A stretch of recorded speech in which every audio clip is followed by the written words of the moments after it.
So I'm having this conversation with myself, and I literally cannot wait to get home, get a tripod, cop a mic. So y'all about to hear all of this noise in the background because I am finally accepting. Okay, Bird, you are a bit louder. I'm finally accepting that I'm a medium, right? And that term has a lot of resistance for me. So I think traditionally when you hear somebody call themselves a medium, they're normally talking about, talking to spirits, basically, being able to talk to your loved ones, this, that, yada, yada. And for me, especially growing up as a Christian, like my brain is very resistant to saying that I do that because that's not what I do. I'm not talking to spirits for you. However, as an artist, a medium is what you use to create, right? So personally, I use acrylic paint, paper collage, music. Those are my artistic mediums. But because I am so multifaceted, so multi-layered, for me, it's like saying that I'm a painter is restrictive to me as an artist, like in my own brain and how I conceive myself. But when I realize that, hey, I'm a medium, God uses me, Spirit uses me through all of these mediums, including painting, speaking, writing, dancing, singing, creating music, communicating, just so many different methodologies that I express through. It's no longer Drea or I that is expressing. It's so much bigger than me. And the other day, I literally got to see an artist that inspired me in 2016 at one of the lowest states of my life. I was on an internship and I was just depressed, and that's when I realized I was very separate from myself, right? And I found this artist on the job site. I was on the construction site, just bored, trying to figure out what to do with my life. I found this artist, and I'm gonna go ahead and play the clip.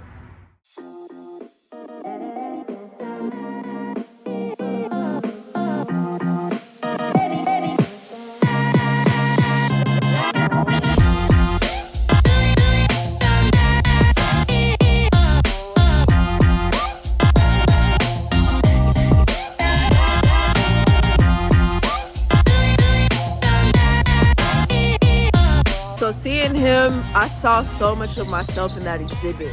Not only is he really the only living artist that has inspired my work, but Alex Grey literally inspired my artistic identity on a lot of different levels.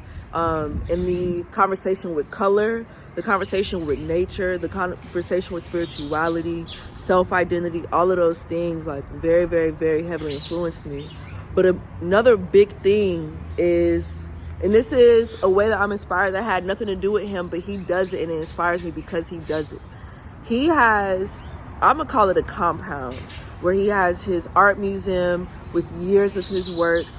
He has a house where they have a bed and breakfast. They have events there, like a lot of things. And one of my dreams is to have my own gallery space where I hold events, and also one day a retreat house, right?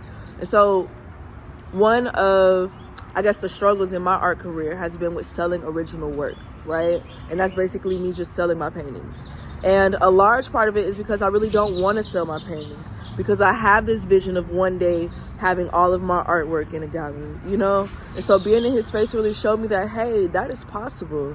And so this whole video is me really setting foot into the ground that I am a medium. And I am here to deliver messages. I've been delivering messages. It doesn't have to look a certain way, or I don't have to restrict myself based on how other people express. This is how I express. And so as a medium, my job is to communicate the messages that I receive within my spirit, because what I've received has healed me, and I know that it can heal other people.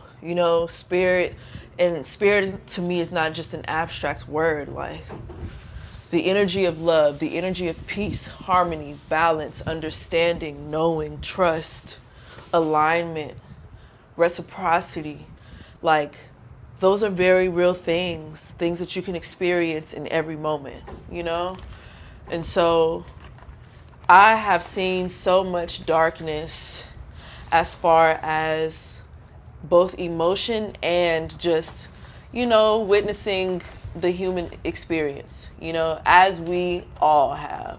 We all have faced, experienced, and embodied darkness, right? But with that comes the recognition that I am darkness. Like, I'm not just an angel out here in these streets. I have both polarities within me, you know? But my ability to not just honor, but to be aware and allow the space of my darkness, you know, I don't suppress it anymore, right? Like, I actually am able to be honest with myself. Like, I think most of the time, because we're all mediums, we are all bodies and vessels for energies, correct? And so we all get messages. But to not just receive, because you can always receive messages, but to understand and decipher messages, you have to have the ability to be honest with yourself. If you can't